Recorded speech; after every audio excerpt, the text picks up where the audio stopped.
Bonjour et bienvenue à cette rencontre littéraire en ligne.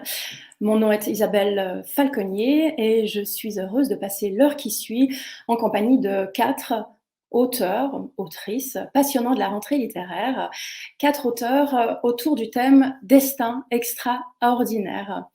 Je vous remercie de les accueillir chez vous, dans votre salon, au bureau. Alors, ces 4 auteurs et autrices, ce sont Nadine Richer pour Un garçon rencontre une fille, paru chez Campiche. Nadine Richer, bonjour, depuis Lausanne, j'imagine. Je ne suis pas à Lausanne, non. D'accord, alors dans un lieu mystérieux, Voilà. les nomades du numérique d'aujourd'hui. Notre deuxième auteur, Alain Bagnoud, pour son roman La vie suprême, paru aux éditions de l'Air. Alain Bagnoud, bonjour, depuis Genève. Depuis Genève. Depuis Genève. Oui. Le troisième auteur, Alexandre Lecoultre, pour Peter und so weiter, un premier roman paru aux éditions L'Âge d'Homme. Alexandre Lecoultre, bonjour. Bonjour. Voilà. Depuis Berne, peut-être? Oui, depuis Berne. Voilà. Et notre quatrième auteur, Oscar Lalo, pour un roman paru aux éditions Belfond, un roman intitulé La race des orphelins. Oscar Lalo, bonjour. Vous êtes à Genève, je crois. À Genève. Voilà. Alors Oscar, on ne voit pas votre visage à l'écran, mais je pense que ça va arriver. On entend par contre votre voix. Alors je vous remercie d'avoir accepté cette discussion et de passer cette heure ensemble avec nos auditeurs aussi chez eux. Alors Alain Bagnoud, vous plongez avec votre roman La vie suprême, qui vient d'ailleurs d'être distingué par le prix Rhodes. Nos félicitations. Vous plongez dans la vie d'un personnage qui a existé, au destin proprement extraordinaire, un célèbre faux-monnayeur connu sous le nom de Joseph Samuel Farinet, dit Farinet. Alors pourquoi lui? Pourquoi vous êtes à nouveau, vous lui avez consacré un essai il y a quelques années, pourquoi vous emparez à nouveau de la vie de la célèbre, mais peut-être méconnue vie de Farinet? Alors, tout d'abord, c'est parce que je m'étais occupé de lui une première fois que l'idée m'est revenue. D'une deuxième manière, c'est parce que un de mes ancêtres avait un nom un peu bizarre. J'ai regardé la généalogie de la famille de ma famille du côté de Chermignon, et tout le monde a des noms de Chermignon, des Bagnoud, des Bonvin, des Barras. Et puis il y a soudain au milieu de toute cette généalogie en Besse. En Besse, c'est pas du tout un nom qui vient de Chermignon, c'est un nom qui vient de la vallée de Bagne. Il est apparu à Chermignon au moment où Farinet avait terminé ses exploits. Du coup, ça fait une sorte d'arc-en-ciel dans ma créativité, si vous voulez. Et puis, je me suis dit que j'allais raconter l'histoire de ce Besse en relation avec Farinet. Les dates jouées, c'était plausible. Et on ne savait rien de cet ancêtre. Donc ça, je me suis inventé à amuser son histoire. Et qu'est-ce que vous avez, dans le fond, découvert, redécouvert, à la fois sur votre ancêtre, Besse, et puis sur la vie quelque peu mythique de Farinet, ce faux-monnayeur qui fait partie du folklore, autant que de l'histoire du Valais, qui est votre canton d'origine? Oui. Alors, sur mon ancêtre, j'ai inventé. Il n'y avait pas de documents historiques. Je suis d'une famille paysanne. Vous savez que les paysans ne transmettent pas beaucoup de choses sur ceux qui les ont précédés. Il y a juste des dates de naissance et de mort des enfants, etc. Mais il n'y a pas vraiment d'histoire qui se transmettent. Donc là, c'est de l'invention pure. Par contre, en ce qui concerne Farinet, je me suis intéressé au personnage historique. Il y a toute une légende sur Farinet. Qu'on connaît bien. Il y a les amis de Farinet, il y a une vigne à Farinet, la chaîne vigne ardente, je ne sais plus comment elle s'appelle. Et moi, je suis allé fouiller dans les documents historiques. Il y en a beaucoup. Il y a des essais qui ont été faits sur le personnage réel. Il y a les minutes des procès. Il y a des lettres de Farinet, etc. J'ai essayé de voir le personnage, d'imaginer le personnage tel qu'il pouvait être réellement. Donc, c'est pas tout à fait historique, mais c'est ce qui se rapproche le mieux de la vision historique que j'ai du personnage. Ouais. Ben, nous verrons en quoi sa vie a été à la fois ordinaire, mais aussi extraordinaire, et comment c'est arrivé. Oscar Lalo, vous nous racontez dans La race des orphelins, donc paru aux éditions Belfond à la rentrée, la quête d'une vieille dame allemande, Hildegard Müller. Elle a bientôt 80 ans, et elle aimerait retrouver les traces de sa naissance, de ses origines, parce qu'elle est née dans un Lebensborn, une de ces fabriques à bébés nazis que le régime nazi avait conçu non seulement en Allemagne, mais dans plusieurs pays européens. Alors, Hildegard confie cette quête à un scribe, un écrivain, pour qu'elle raconte ce qu'elle a vécu. Alors, comment, Scarlalo, Hildegard Müller, cette vieille dame qui cherche les traces de cette origine, est-elle née dans votre tête et puis sous votre plume? Elle est née de façon un peu ésotérique, et je m'en excuse, dans le sens où elle est née toute seule. Donc, ce qui d'ailleurs lui ressemble bien. Elle est née sans géniteur, même pas moi,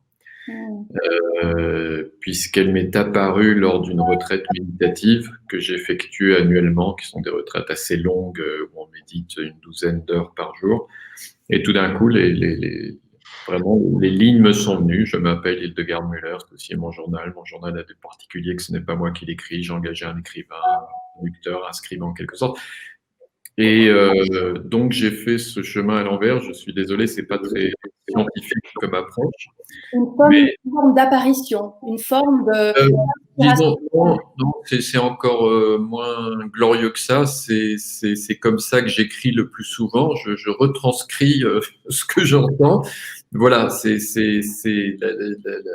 le mensonge a 1000 visages, mais la vérité est monotone. Et pour l'instant, c'est comme ça que j'écris. C'est-à-dire que alors après, j'ai compris que j'avais vu un documentaire, me semble-t-il, enfin une fin de documentaire chez des amis sur Arte d'enfants qui devaient être envoyés de Norvège, enfin des bébés vers l'Australie parce que la Norvège n'en voulait plus, et c'est là où je suis remonté petit à petit le fil donc de ces Lebensborn, ces sources de vie, et qu'elle était née de cette façon. Oui. Et qui est-elle pour vous? Comment avez-vous ressenti sa présence? Qui est cette Hildegard Müller, et que vous voulait-elle, dans le fond, en s'adressant à vous de cette manière inspirée? Elle voulait précisément avoir une présence, puisque c'est vraiment un livre sur l'absence. L'absence de parents au premier degré, puisque la marque de fabrique de ces pouponnières, qui est un mot gentil pour décrire les Lebensborn, était de créer des orphelins. Donc, des enfants dont à nouveau la définition serait qu'ils n'auraient pas de parents. Donc c'est vraiment un livre sur l'absence et sur l'absence. C'est intéressant parce qu'Alain Bagnoud parlait justement, lui, de la généalogie, de ses recherches, etc. Et là, c'est une absence criante de généalogie qui l'a fait naître. Donc c'est vraiment sur même l'absence du premier acte fondateur d'une vie. Ouais. Vous nous expliquerez ensuite comment on fait pour tenter de retrouver justement les origines, alors que tout a été fait pour brouiller la naissance. Alexandre Lecoultre, vous publiez votre premier roman aux éditions de l'Âge d'Homme. Il porte un titre qui peut être trompeur lorsqu'on est un lecteur ou une lectrice francophone, puisqu'il s'intitule Peter und so weiter. Il s'attache aux faits et gestes d'un certain Peter, un personnage sans âge, sans parents, sans profession, dans le fond, qui vivote de petits boulots, qui fréquente un café, le Café du Nord, d'une bourgade de Suisse alémanique. Cette bourgade est appelée Z, simplement, dans votre roman. C'est une bourgade au bord d'un lac. C'est un personnage très attachant, ce Peter. Comment est-il né? Qui est Peter à vos yeux? Quel est ce personnage? Pour moi, j'ai une écriture qui est fortement autobiographique, parce que j'écris principalement des fragments, des notes au gré des journées. Et ce roman, on l'a appelé roman, du coup je suis le premier surpris à ce qu'il soit devenu, disons, une narration à part entière. Mais pour moi, c'est une sorte de double. Évidemment, c'est un double à la fois plus vraisemblablement plus sage que moi, et qui me permet d'avancer dans cette vie. Ouais. Que cherche Peter? Qu'est-ce qu'il veut dans la vie? Il est à la recherche, parce qu'on n'arrête pas de le lui dire, de la vraie vie. On lui dit comment c'est la vraie vie, et lui-même ne passe dans le fond ses journées de manière assez naïve, ludique, très sage, à se dire mais quand est-ce qu'elle va commencer cette vraie vie? Alors, dans le fond, pourquoi cette quête de la vraie vie? Qu'est-ce que ça veut dire à vos yeux, la vraie vie? Ce qu'on n'a pas, c'est l'autre moitié. C'est-à-dire que, en fait, le roman commence au moment où, sur, disons, un peu la pression des différents personnages qui l'entourent, des gens qui font partie de son quotidien et qui l'invitent à commencer enfin la vraie vie, à enfin devenir quelqu'un. Il va commencer cette quête, mais avant cela, vraisemblablement, Peter ne cherche rien. Et donc, c'est par cette quête qu'il veut, ma foi, bien faire, qu'on va être amené à rencontrer un petit peu la manière dont chacun entrevoit son présent et sa vie à travers les dires, les faits, gestes un petit peu des différents personnages qu'il va rencontrer. Et cette quête, qui est évidemment un petit peu absurde, nous amène avec, je dirais, une certaine empathie à voir comment chacun comprend cette vraie vie plus que réellement comment lui la comprend. Et aussi à travers son regard qui est, ma foi, assez brut et assez cru, mais toujours avec une certaine empathie, je pense, envers les autres personnes. Comment lui aussi voit simplement les choses. Et il a une certaine manière de rester à la surface des choses qui peut paraître un petit peu un peu comique, mais qui en fait se révèle toujours un petit peu à double tranchant. On a l'impression que chaque fois on pourrait aller, ça va un peu plus loin que réellement ce qu'il voit. Et, voilà. Vous nous direz peut-être ce qu'est la vraie vie à vos yeux, mais je passe au roman de Nadine Richer. Nadine Richer, vous racontez dans Un garçon rencontre une fille, qui est paru à cette rentrée aux éditions Bernard Campiche. L'histoire d'un garçon et d'une fille. Le garçon, c'est Kamel, la fille, c'est Sophie. Ils vont mettre beaucoup de temps pour finalement se rencontrer, parce que chacun d'eux poursuit des destins extrêmement différents. Sophie est une jeune fille de son temps, une athlète à succès. Kamel est lui un garçon assez tourmenté, solitaire, aux racines algériennes, dont il ne sait pas trop que faire, et qui, à un moment donné, va céder peut-être à la tentation de l'islamisme extrémiste, voire terroriste. Et donc, on a à travers ces deux destins à la fois croisés, à la fois parallèles, de vision de la vie, de la société occidentale aussi. Alors, Nadine Richer, qui sont à vos yeux Sophie et Kamel, et comment cette histoire vous est-elle venue?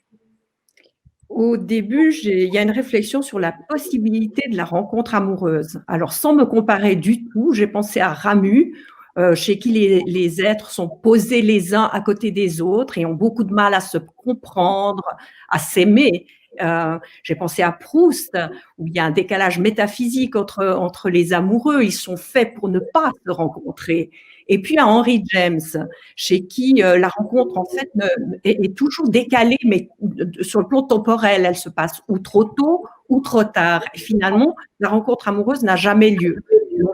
J'ai brodé un peu l'histoire de ces deux personnages d'une manière qui, j'espère, ressort assez bien, qui est le suspense. Et ils sont très différents, comme vous l'avez dit, l'un de l'autre. Et voilà, et je m'interroge sur cette possibilité qu'ils ont de se rencontrer alors même qu'ils sont… ils habitent un peu dans le même endroit à Paris, ils se croisent… Et puis, je ne voudrais pas trop dévoiler la chose, mais voilà. Puis en même temps, ça doit être ancré, pour moi, ça devait être ancré dans la réalité pour pouvoir parler du monde d'aujourd'hui, de certaines tensions entre l'Occident ou disons plutôt entre l'humanité et l'inhumanité liées aux actions terroristes et de l'islam extrême. Oui, on aura l'occasion d'aborder effectivement cette vision de la société et d'une possible rencontre entre les extrêmes que vous essayez de nous faire partager avec ce très beau roman, Un garçon rencontre une fille. Place maintenant à une libraire. Nous aurons à 4 reprises durant notre heure de conversation un coup de cœur d'une libraire en Suisse romande. Chacune de ces libraires va évoquer en 3 minutes un roman coup de cœur de la rentrée littéraire suisse, en compagnie de Nicolas Gary, rédacteur en chef du magazine Actualité. Et on commence tout de suite avec un coup de cœur de Françoise Bercla, libraire à La Liseuse à Sion. Et son coup de cœur à elle, c'est Journal de l'oubli de Sylvia Herry. On la retrouve donc questionnée par Nicolas Gary du magazine Actualité. Vous avez choisi le livre de Sylvia Herry et votre présentation portera sur le Journal de l'oubli, publié aux éditions Bernard Campiche. Est-ce que vous pouvez nous raconter en quelques mots ce livre, Françoise ? Mais volontiers. C'est l'histoire de Ludmilla. Ludmilla, qui est une romancière à succès, qui a vraiment eu un public vraiment très large. Et puis, un jour, elle s'apprête d'ailleurs à recevoir un prix pour l'ensemble de son œuvre. Mais elle vit toute seule quand même avec sa petite fille qui n'a pas du tout suivi sa voie, qui est biologiste, mais elles s'entendent à ravir, les deux jeunes, la grand-mère et la petite fille sont vraiment très proches. Et un jour, au détour d'un tiroir, Gaëlle trouve le journal de sa grand-mère, le journal intime de sa grand-mère. Elle ne peut s'empêcher de regarder ce qu'il y a à l'intérieur. Et à l'intérieur, c'est pas tellement drôle ce qu'elle y trouve parce que c'est sa grand-mère qui se plaint d'avoir de plus en plus de problèmes de mémoire. Elle trouve plus les mots, elle prend un mot pour un autre. Mais chose plus grave, alors qu'elle est en train d'écrire son nouveau roman, elle a de la peine à l'écrire, alors que d'habitude tout était mis en place tout de suite, que la trame arrivait spontanément, que les acteurs étaient trouvaient tout de suite leur rôle. Là, non. Et pire que ça, dans sa tête, il y a comme un carrousel, un kaléidoscope d'images qui arrivent, qui s'interpénètrent. Et elle n'arrive pas à stopper cette danse infernale.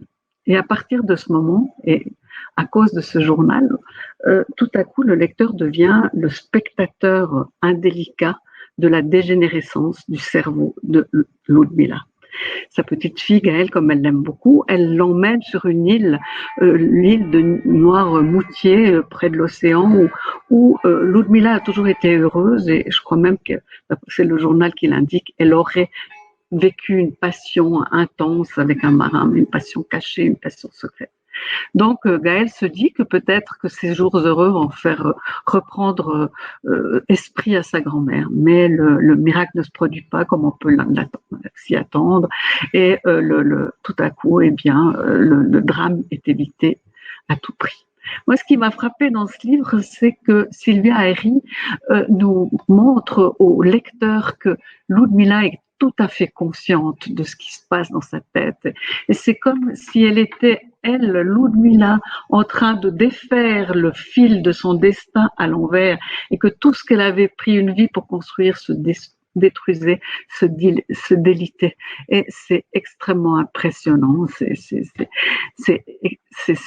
effroyable. Pour ceux qui aiment la littérature, c'est franchement quelque chose pour moi qui m'a complètement bouleversée. On se retrouve en direct avec nos 4 auteurs, autrices de la rentrée littéraire suisse, Alain Bagnoud, Oscar Lalo, Nadine Richion, Alexandre Lecoultre.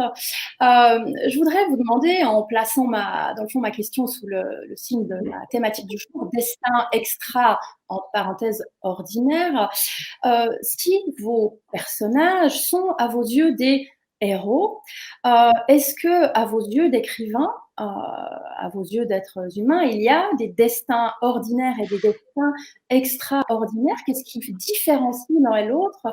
Alain Bagnoud, vous qui mêlez un destin apparemment extraordinaire, Sud-Farinais, à un destin plus ordinaire, celui de votre ancêtre, Bess, dans le fond, qui est le héros de l'histoire? Est-ce que c'est Bess? Est-ce que c'est Farinet? Alors, il y a ces 2 héros qui sont très différents. Il y a Farinet qui veut être un héros, qui veut en être un, qui historiquement, c'est assez démontré, savait soigner sa propre publicité, savait se mettre en avant, savait se présenter comme un personnage extraordinaire qui faisait rêver les autres. Donc, il avait un côté très contemporain dans cette façon de se mettre en scène. Par contre, il est le personnage secondaire de mon livre. Le personnage principal, c'est Bess, qui est un pauvre paysan, quelqu'un qui n'a pas tellement d'avenir et de possibilités, qui va essayer de se sortir de sa condition grâce à Farinet, grâce aux possibilités que le faux monnayeur lui promet. Et puis finalement, c'est lui le vrai héros parce que il va tout de même découvrir que le réel, si vous voulez, est plus beau que le rêve. Et cette histoire va lui apprendre pas mal de choses. C'est aussi un roman de formation, en fait, qui fait que à la fin, le héros n'est peut-être pas plus riche, un tout petit peu plus, mais il est surtout beaucoup plus heureux et il apprécie beaucoup plus l'existence que dans la frustration qui était la sienne au début.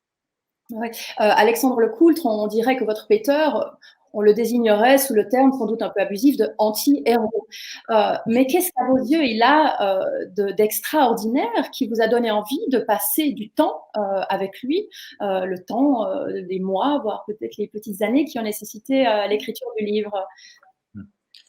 Non, à ce titre-là, Peter, c'est personne. C'est d'ailleurs un nom un peu passe-partout. Hein. Ça aurait pu être Jean, comme on dit, Jean la chance. Enfin voilà, c'est un parmi d'autres. Et puis il y a cette question parce qu'il consulte également une voyante par téléphone et qui lui dit à un moment donné que il y a apparemment un alignement exceptionnel de constellations qui va basculer ou vers le grand destin ou vers l'anonymat définitif. Et puis évidemment, ça révèle cette guerre un petit peu absurde en fait, puisque tout le monde attend que quelque chose advienne, alors qu'il n'advient absolument rien et qu'il n'y a rien à attendre.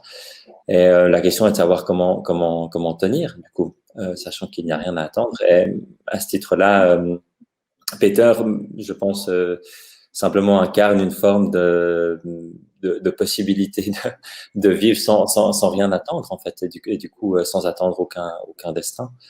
Et c'est quelqu'un de relativement, enfin comme vous l'avez décrit au début, de relativement anonyme dans la mesure où l'histoire, en tout cas temporellement, n'est pas située. Géographiquement, on sait que ça se passe dans un endroit qui s'appelle Z, mais les marges entre les quartiers, entre vraiment ce qui est du cœur, ce qui est des marges de la ville est très flou, c'est très poreux. Et du coup, on ne sait pas très bien où véritablement ça commence et ça finit. Il n'y a pas non plus de date. Et du coup, ça fait qu'on est attaché un peu à d'autres choses que justement des marques, disons, géographiques ou temporelles très précises. Et au contraire, plutôt à des instants. Et je pense que c'est un livre assez mosaïque d'instants où la question, puisque j'écris pas vraiment d'histoire, j'écris plutôt une forme. Donc après, c'est comment écrire quelque chose, comment faire tenir quelque chose qui n'a pas véritablement d'histoire, si ce n'est celle de cette vraie vie, mais dont on se rend compte assez tôt finalement que ça risque de n'aboutir nulle part. Oscar Lalo, est-ce que quand vous pensez à votre héroïne, Hildegard Müller, vous croyez au destin? Est-ce qu'à vos yeux, c'est un personnage ordinaire à laquelle vous redonnez l'humanité, ou est-ce que c'est un personnage au destin extraordinaire de par sa naissance dans cet endroit terrifiant, mais heureusement rare? C'est vraiment pas une héroïne, c'est un protagoniste, on va dire, doublement extraordinaire, au destin doublement extraordinaire, au destin extraordinaire planifié comme tel, qui devait faire d'elle une héroïne, qui est le propre de tous les régimes totalitaires, de créer des héros. Parfois, on crée des héros chez des enfants qui ont dénoncé leurs parents. Et son destin est malheureusement extraordinaire en creux, dans la mesure où, à la fin de la guerre, son destin, malheureusement, s'est aggravé, on va dire, puisqu'elle a été stigmatisée comme nazie à l'âge de 18 mois. Et donc, c'est, si vous voulez, vraiment, je dirais, la caractéristique première des régimes totalitaires, et donc ce serait lui faire injure que de dire que c'est une héroïne, même si, y compris des régimes démocratiques, à la fin de la Seconde Guerre mondiale, tous les pays se sont empressés de fabriquer des héros pour redonner de l'espoir, j'imagine, à ce continent dévasté, mais aussi pour, d'une certaine façon, falsifier l'histoire, voire l'oublier, comme c'est le cas d'Hildegard, mais falsifier une histoire pas forcément collaborationniste, mais une histoire de masse, puisque ça a été une histoire de masse qui ont collaboré, de masse qui ont collaboré par leur silence, et où peu d'individus se sont exemplarisés, on va dire. Et donc, de la Finlande sud de l'Italie, il y a eu comme ça, après coup en Yougoslavie, partout des créations de destins héroïques qui devenaient un peu gravés dans le marbre des manuels d'histoire de chaque pays. Comment avez-vous lutté contre l'oubli?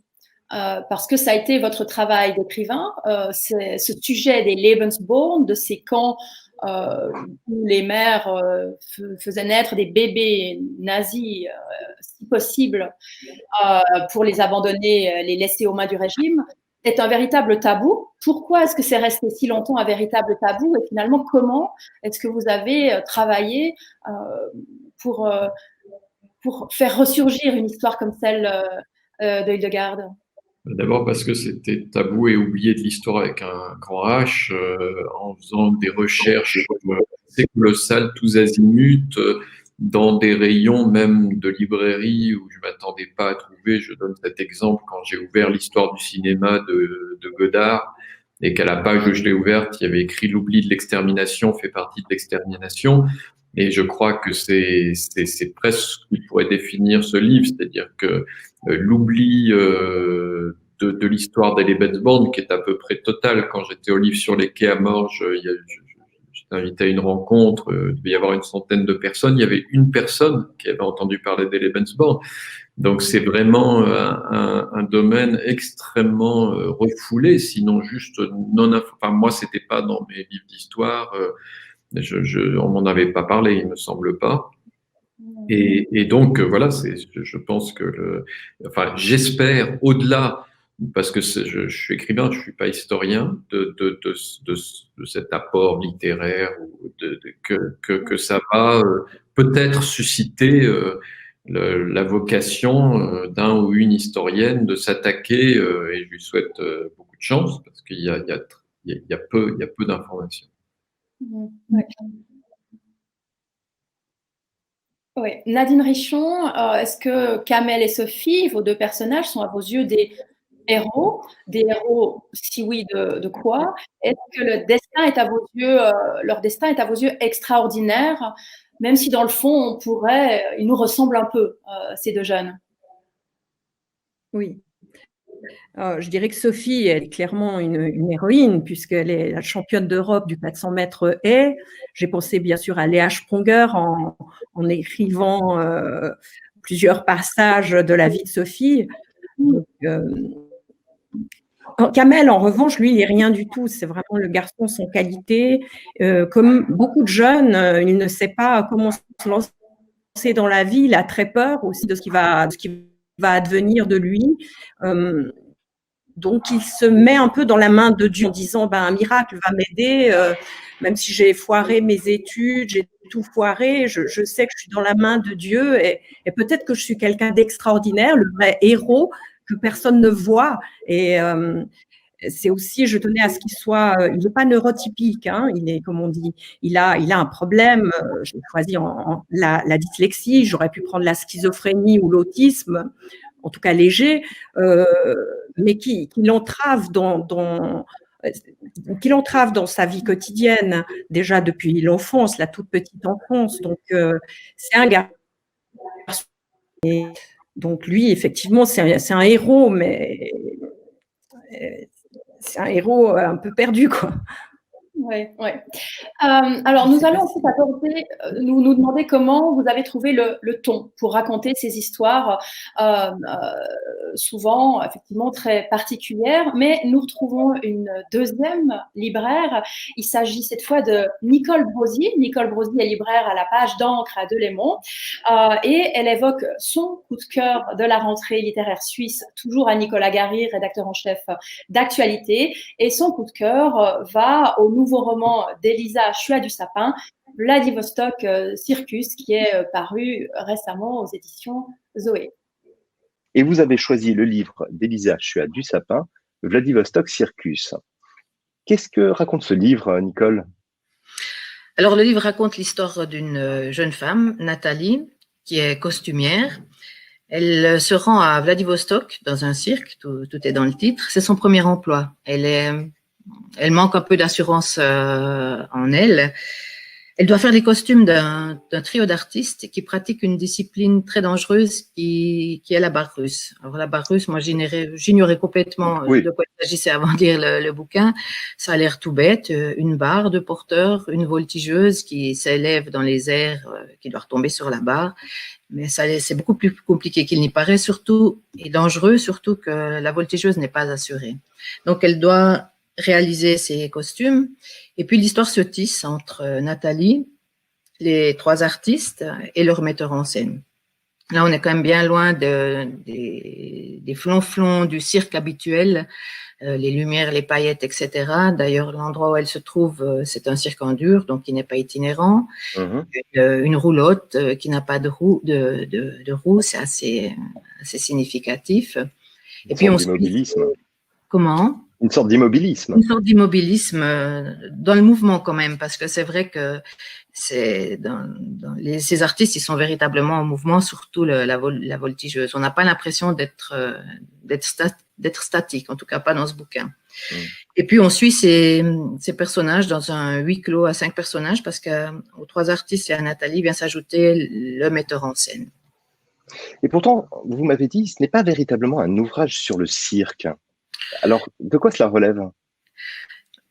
Je dirais plutôt que c'est un ouvrage sur les relations entre les personnes, et surtout dans ce roman-là, précisément sur la confiance, sur le manque de confiance que Nathalie a en elle, sur la confiance que les artistes doivent avoir l'un envers l'autre, qui doit être une confiance absolue, vitale, pour pouvoir réaliser leur numéro.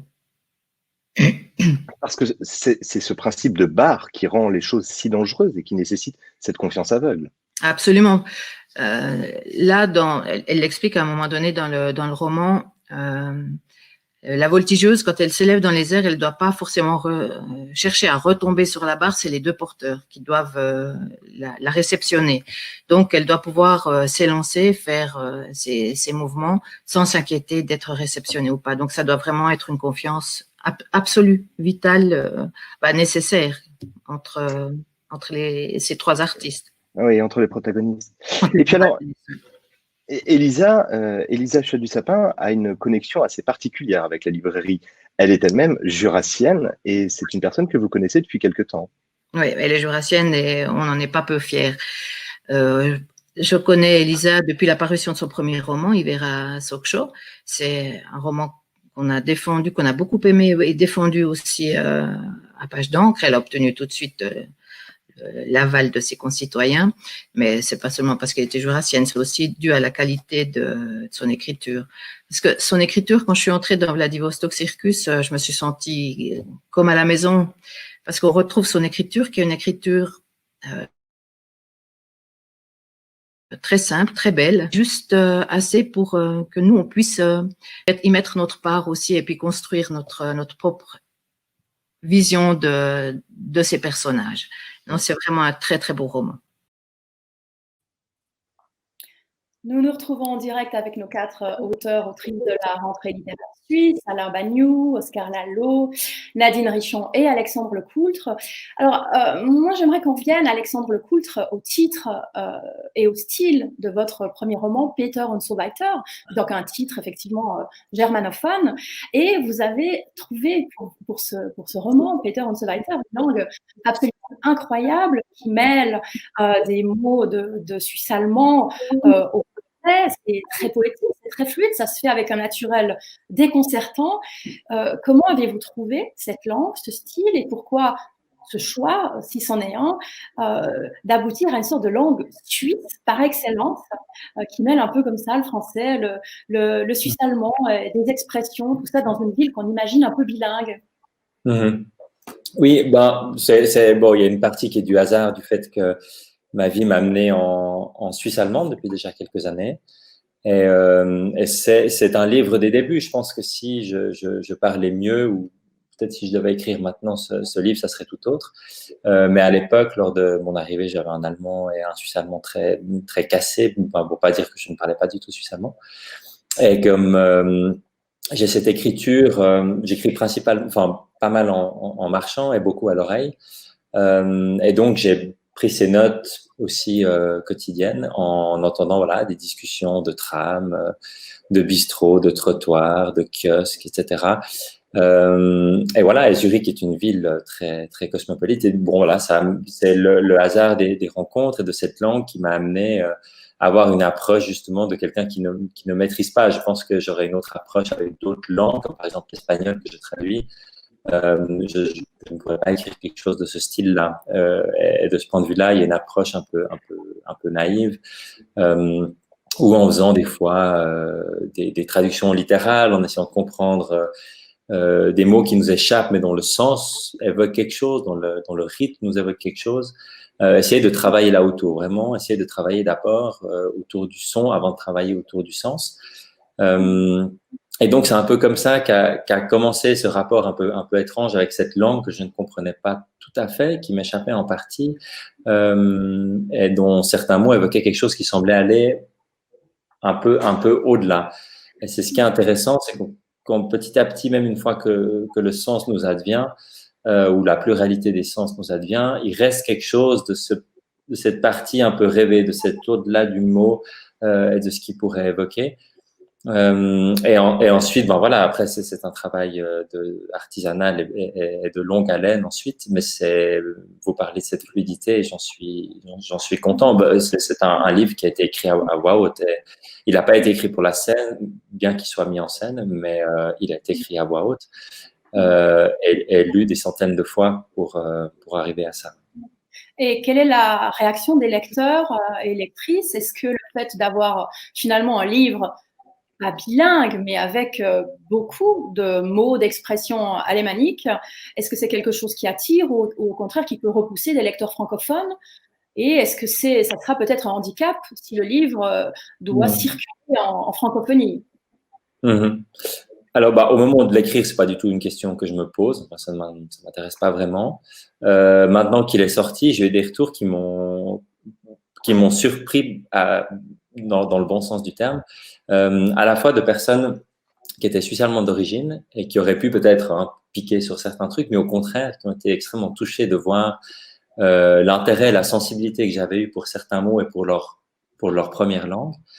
Et ça m'a beaucoup touché. Et puis, des lecteurs francophones. Alors, j'ai un cercle, disons, qui est en partie un peu germanophile et du coup, qui a accès, disons, avec plus de précision à certains jeux, à certains miroitements et qui a beaucoup apprécié. Et d'autres qui, au contraire, ne sont pas du tout germanophiles et du coup, qui ont aussi beaucoup aimé, mais parce que justement, cette sorte de point d'interrogation qui vient tout d'un coup se mettre dans le livre permet à chacun d'y mettre ce qu'il veut. Et voilà, typiquement, ce mot qui revient régulièrement, Öppis, plusieurs personnes ne le connaissaient pas et du coup ont pu chacun à sa manière. Puis c'est intéressant parce qu'en fait, finalement, ça marchait assez bien avec leur proposition, qui n'est pas forcément la bonne traduction, mais ça marche assez bien.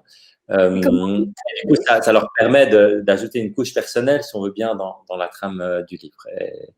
Et donc, jusque-là, des retours positifs. Et pour la question de la francophonie, je n'ai pas de réponse, mais c'est une bonne question. Mais je ne sais pas comment, au-delà de la Suisse, ce livre est ou sera reçu. On espère qu'il trouvera aussi son public. Comment traduisez-vous vous-même Peace? Par oui, quelque chose. Oui, quelque chose.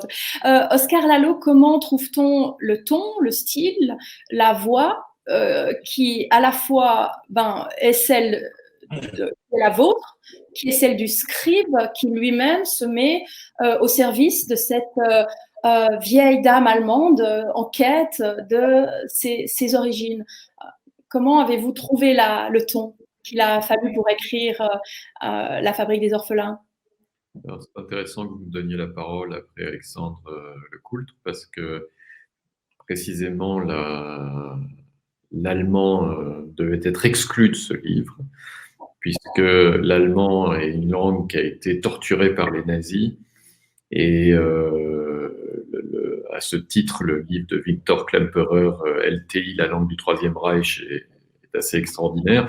Mais donc, il y avait comme un accord tacite, après une première déception, parce que la pauvre Hildegarde pensait que tous les Suisses parlaient allemand, étaient de langue allemande, et tomber sur un Suisse roman était une grosse déception pour elle, mais qui a fonctionné puisque le temps de la traduction nous permettait une espèce de sas dans les moments de traduction, justement, qui nous permettait à l'une et à l'autre de réfléchir. Et la forme s'est imposée parce que beaucoup d'enfants Lebensborn sont analphabètes ou quasi-analphabètes, puisqu'ils ont été rejetés de tout système éducatif, mis dans des institutions pour handicapés mentaux. Et donc, il était hors de question d'écrire des pages et des pages. Il fallait nourrir mon Hildegarde avec des petits chapitres.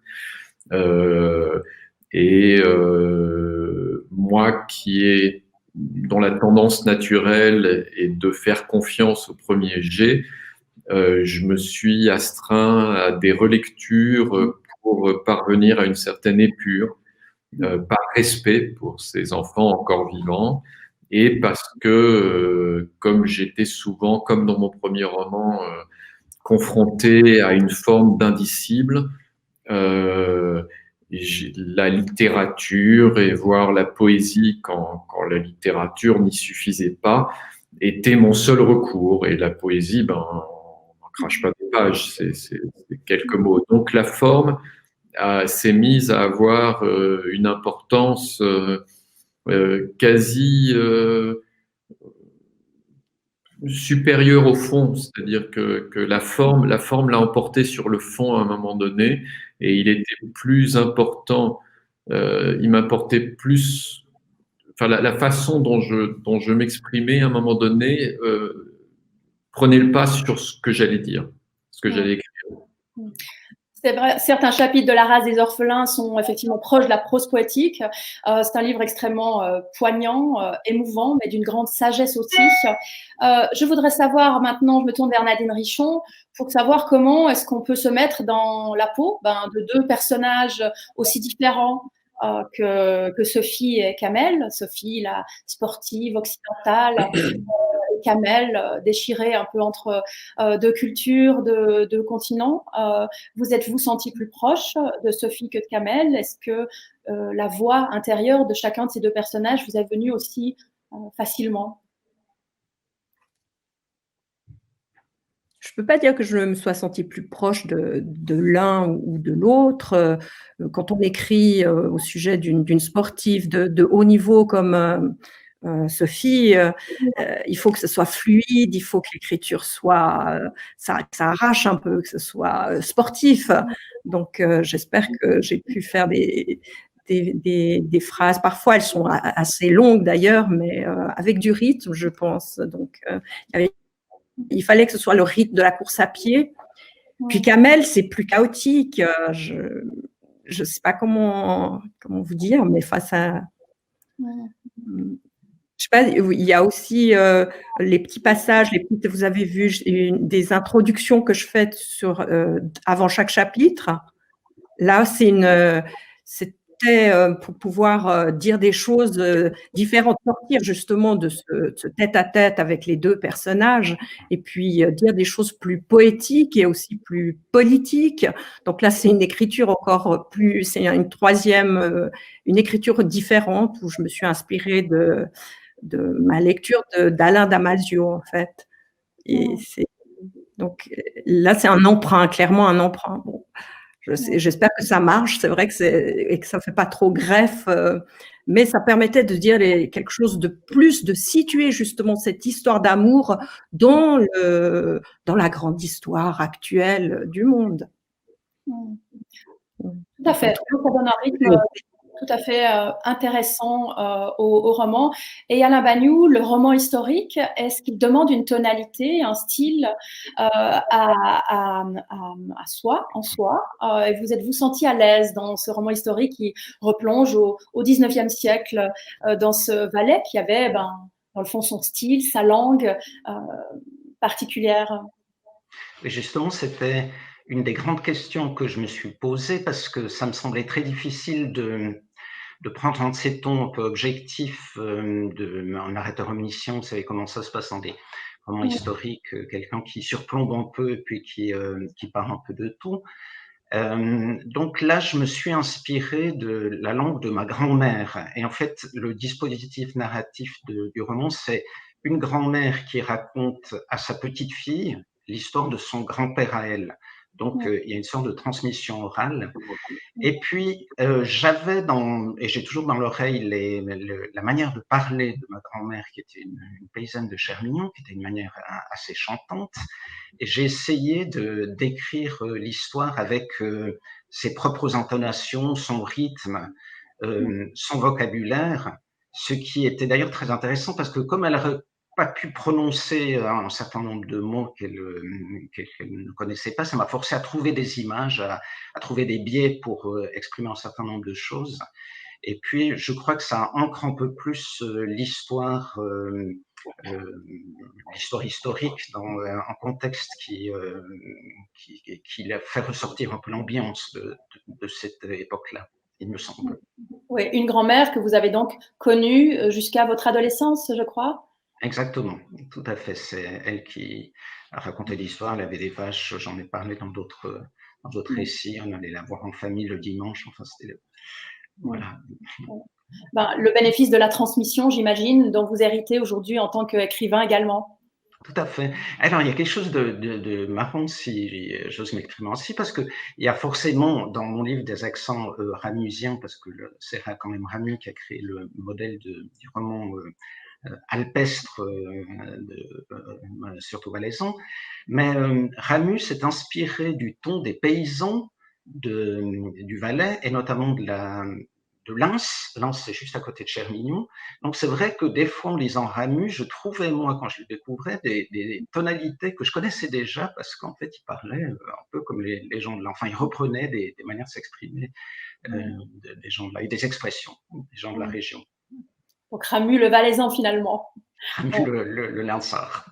Nous retrouvons une troisième libraire, Anne Dur. Anne Dur est libraire à la librairie du Boulevard à Genève et elle évoque pour Nicolas Gary, donc rédacteur en chef du magazine Actualité, son coup de cœur de la rentrée suisse. Il s'agit du roman Le bleu des origines de Christiane Antoniades Mengue. Dans ce cadre de sélection pour la rentrée littéraire, vous avez retenu le livre de Christiane Antoniades Mengue qui s'appelle Le bleu des origines, publié aux éditions des Sauvages. Qu'est-ce que vous pouvez nous raconter de ce livre, Anne ?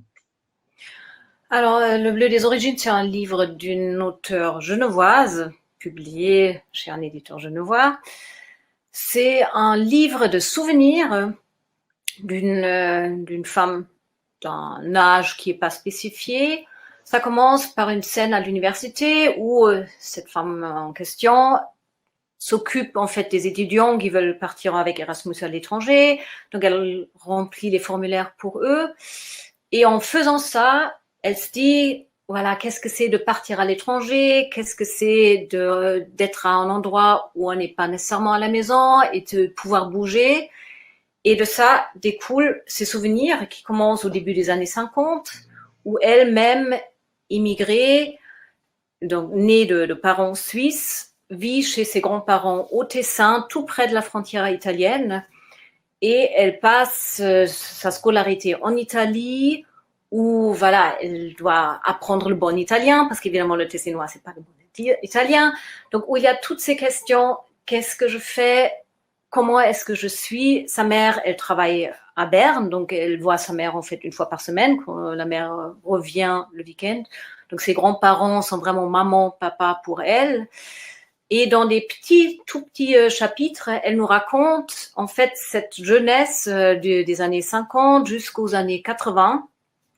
Et le tout se clôt sur cette femme qui, entre-temps, est à Genève à l'université et a fini de remplir ses formulaires pour les étudiants. Donc, un très, très beau livre voilà, qui raconte la vie en Suisse ou en Europe dans les années 50.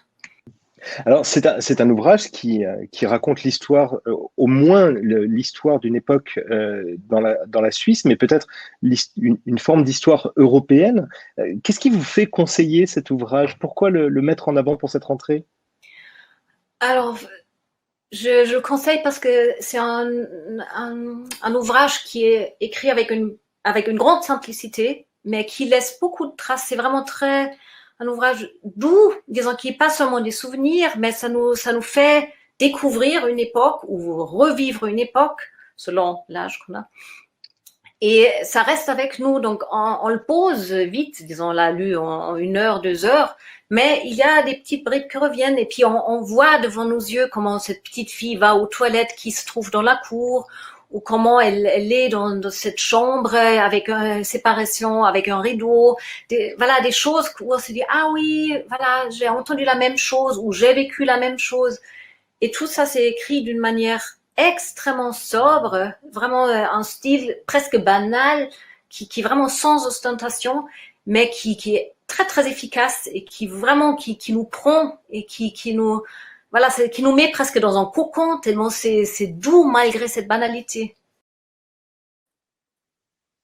Voilà, alors on se retrouve avec Nadine Richon, Oscar Lalo, Alexandre Lecoultre et Alain Bagnoud. Nadine Richon, on est quand même évidemment frappé par l'actualité et en voyant évidemment, en assistant aux attentats récents à Nice et en Autriche, on ne peut pas s'empêcher, pour ceux qui ont lu votre roman, d'y penser. Quel est votre message, peut-être d'espoir, à travers ce roman, qui est peut-être une réconciliation entre des modes de vision de la société extrême? Oui, je ne voulais pas trop parler de ce lien-là avec parce que comme il y a du suspense dans le roman, il ne faudrait pas trop dévoiler. Mais effectivement, je l'ai écrit il y a une année. On avait déjà des choses comme ça. Hein. Il y a une année, ça fait 10 ans qu'il y a des choses comme ça à Londres, des gens qui se font agresser au couteau dans la rue, ou même des femmes qui se font vitrionner. Il y en a même tout près de chez nous. Pas besoin d'aller à l'autre, au Moyen-Orient, au Proche-Orient, même si là-bas c'est pire qu'ici, bien entendu, puisque les actes des islamistes sont beaucoup plus fréquents et terribles, les attentats, les bombes dans les pays musulmans eux-mêmes, contre les musulmans eux-mêmes, que contre nous. Mais voilà, ici, voilà, je suis obligée d'en parler parce que voilà, c'est vrai, on est dans cette réalité-là. Je m'attendais pas à ce qu'il y en ait autant, que ça revienne, hein, puisque comme c'est revenu récemment avec la décapitation de l'enseignant en France, vous disiez dans l'église à Nice, ça revient, et je pense hélas que ça va revenir et qu'il y aura d'autres choses comme ça dans les années, dans les 10 années prochaines. Je pense que ça va continuer. Et enfin, mon espoir, s'il y a un espoir tel qu'il se manifeste, en tout cas dans le livre, puisque dans le livre, je peux bien prendre mes désirs pour des réalités. Hein. Et si je prends mes désirs pour la réalité, on va pouvoir lutter contre cette pensée extrémiste. Et nous, musulmans, non musulmans, athées, chrétiens, n'importe quoi, tous ensemble, pour la rendre, pour l'exclure, enfin pour la rendre, elle est déjà minoritaire, mais pour la marginaliser totalement et surtout couper les ponts entre cette pensée-là et les musulmans eux-mêmes, pour empêcher totalement qu'il y ait un passage à travers des jeunes qui sont fragiles, qui sont psychologiquement atteints, ou des jeunes ou moins jeunes, mais il faudrait essayer de couper ce passage-là. Et c'est tout un programme. Il est évidemment essentiel que des écrivains tentent de comprendre ce qui peut se passer dans la tête d'un jeune Kamel de 18 ans et tourmenté. Alain Bagnou, ça n'a évidemment rien à voir, mais dans le fond, on sent, si je cherche le message à travers votre livre, qui retrace à la fois une partie de la vie d'un de vos ancêtres et de Farinet, on vous sent un peu énervé sur le fait que finalement, on résume souvent le Valais à certains mythes et au mythe de Farinet qui n'était même pas valaisan. Et on sent que vous avez envie de dire quelque chose sur le Valais, dire que le Valais se résume peut-être pas au cliché tel que celui de Farinet. Est-ce que c'était une des intentions du roman? Oui, c'est un petit agacement, effectivement. Il y a tout un cliché du Valaisan qui est imposé à l'extérieur, imposé à l'intérieur. Lorsqu'on est jeune, on vous indique une certaine manière de vous comporter parce que vous devez répondre à certains modèles. Alors, effectivement, ça m'agace. Bon, je dirais pas que c'est le point important du livre. Le point important du livre, c'est peut-être le fait que l'auteur rêvait je sais pas, d'argent, de biens matériels, et qu'il découvre finalement que ce qui est plus important, c'est la position antérieure qu'on a par rapport aux choses. Voilà. Il découvre peut-être aussi que seul on ne peut pas changer le monde et qu'il faut être beaucoup et pousser tous dans la même direction. C'est peut-être, je dirais, les messages du livre, si pour autant qu'il y a des messages. Oui. Oscar Lalo, dans votre précédent ouvrage, qui est aussi paru chez Belfond, intitulé Contes des faits, au pluriel, Contes des faits, il y avait déjà cette thématique de l'enfance brisée, l'enfance blessée. Est-ce que, et on se retrouve là avec effectivement une enfant, cette jeune Hildegard qui a été une enfant brisée parce que finalement privée d'origine. Est-ce que le thème de l'enfance blessée est un thème qui vous attire et sur lequel vous pensez que vous allez continuer à écrire? C'est un thème qui, à l'évidence, s'est plus imposé à moi, qui m'a attiré. J'ai quand même le souvenir, puisque avant d'être écrivain, j'étais avocat, et de ma première affaire pénale où ce qui était un viol sur mineur, et j'étais confronté à l'impossibilité qu'avaient les mineurs de s'exprimer dans une enceinte juridique et plus largement. Et donc voilà, je pense que ça s'est, en tout cas le premier s'est imposé. Le deuxième, c'est mon éditrice qui a choisi le thème sur plusieurs débuts que je lui avais proposés, et je pense qu'elle a eu vraiment raison, parce qu'il y a vraiment une continuité par rapport au premier. Et pour votre troisième question, non, j'espère que le troisième ne sera pas lié, parce que je me remets lentement de l'écriture de La race des orphelins, qui a été vraiment une écriture extrêmement difficile, presque corporellement difficile, parce qu'on croit connaître la Deuxième Guerre mondiale, je devrais dire la Seconde, on va rester optimiste, et en fait, il y a des pans entiers d'atrocités tous azimuts qui nous ont échappé, et voilà, et les Bensborn en sont une fraction, mais qui n'était pas, qui était loin d'être un pays idéal. Et vous, Alexandre Lecoultre, après Peter de Peter und so weiter, savez-vous déjà quel sera votre prochain ou prochaine héros ou héroïne de roman? Non, je ne sais pas. Je lis, traduis et écris principalement de la poésie. Du coup, c'est je ne sais pas si c'est un hasard de parcours, ce Peter und so weiter, ou si ça va se reproduire. Ce qui est sûr, c'est que je travaille a priori sur des formes très différentes, disons, pour chaque projet. Donc, mais ce qui va advenir, non, je ne sais pas encore. J'écris justement pour le savoir. Voilà. La force du hasard.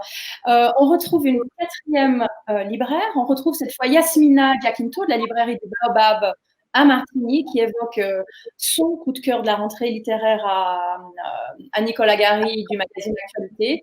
Et le coup de cœur de Yasmina Giacinto, c'est Les Amours de Corinne Bille, un texte de Corinne Bille qui est illustré par Anna Sommer pour les éditions de La Joie de Lire, un livre jeunesse, mais un livre qu'on peut lire évidemment à tout âge. Vous avez choisi un ouvrage qui est publié aux éditions La Joie de Lire, un livre de Corinne Bille qui s'appelle Les Amours. C'est un titre éminemment évocateur et très romantique, j'imagine. Oui, tout à fait. Puis je me dis que par les temps qui courent, c'est un sujet qu'il faut cultiver. Alors je vous présente, oui. Alors c'est les Amours de Corinne Bille. Ici, il y a 4 nouvelles en fait qui sont répertoriées dans le livre. Des nouvelles qui parlent d'amour pluriel, d'amour de possessivité, d'amour non dit et aussi du dévouement bienveillant d'un amoureux qui n'a jamais réussi à aller jusqu'au bout de sa déclaration finale, dans un monde très onirique et fantastique. Un amour qui est presque déçu, j'imagine? Oui, mais qui va avoir, enfin la nouvelle a une issue tellement magnifique que je vous encourage à aller la voir parce que je peux pas vous raconter ce genre de magie-là. C'est ce que vous me disiez tout à l'heure. Il fait partie de ces livres dont il faut dire le moins possible pour donner le plus envie possible. C'est ça, c'est vraiment ça. Ouais. Je pense qu'il faut lui donner juste quelques pitchs comme ça de couleurs et puis, ce sont des nouvelles, donc des textes relativement courts. Donc, je crois que personne ne prend le risque de s'y plonger. Et vous évoquiez également les illustrations qui parcourent le livre. Qu'est-ce qu'elles apportent au texte? Alors, c'est une des marques de fabrique de la collection, de la petite bibliothèque de Corinne Bille. À chaque fois, un illustrateur différent d'origine suisse qui vient amener juste une touche de couleur pour donner des respirations à chacune des nouvelles. Mais c'est vraiment le texte qui reste l'élément principal. L'illustration est juste là pour édulcorer, mais elle n'a pas une place centrale, j'ai envie de dire. Et à la fermeture du livre, puisque vous préservez le secret autour de ces nouvelles, qu'est-ce que vous avez ressenti? Un sentiment vraiment très positif, d'émerveillement total, parce que d'abord, il y a un élément naturel qui est très présent. La nature est très présente dans ces contes et aussi les animaux. Et je trouve que on a besoin d'un espèce de temps pour en ressortir. Donc, moi, je suis restée un peu en latence comme ça dans ce monde merveilleux. Et puis surtout en me disant, mais oui, c'est une collection qui est dédiée aux jeunes à partir de 8 ans, mais les contes restent tellement modernes parce que la fantaisie n'a pas d'âge et il n'y a pas une démarche de moralisation du monde. Donc, c'est un livre qu'on peut vraiment conseiller aussi bien aux enfants qu'aux adultes. Alors, nous arrivons au terme de cette discussion avec Oscar Lalo, Nadine Richon, Alexandre Lecoultre et Alain Bagnoud. Mais avant qu'on se quitte, je voudrais savoir, pour chacun de vous, brièvement, comment se passe cette rentrée littéraire, cet automne semi-confiné, semi-numérique. Alain Bagnoud, à Genève. Excusez-moi, je n'ai pas compris votre question. Comment se passe pour vous cette rentrée semi-confinée, semi-numérique? Qu'est-ce qu'elle a? Oui, d'accord, excusez-moi. Oui, écoutez, ça se passe bien au niveau de la presse, etc. Ça se passe aussi bien au niveau des rencontres jusqu'à maintenant. J'ai une rencontre dans une librairie encore samedi en Valais, à moins qu'elle soit supprimée entre deux. Enfin, je croise les doigts. Oui.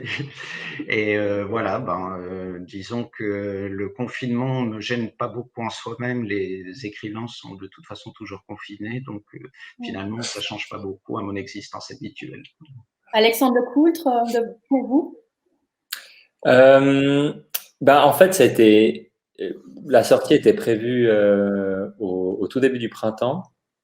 Et puis, en raison du premier confinement, elle était repoussée ensuite au moment un peu où ça s'est réouvert au mois de mai. Donc, de ce point de vue-là, j'ai été assez chanceux d'être un peu entre les deux trous. Et puis, ça s'est très bien passé. Du coup, à la fin, il y a eu la rentrée, enfin la sortie du livre à la fin du printemps. Et ça a permis d'avoir quelques belles rencontres, des très bons échos.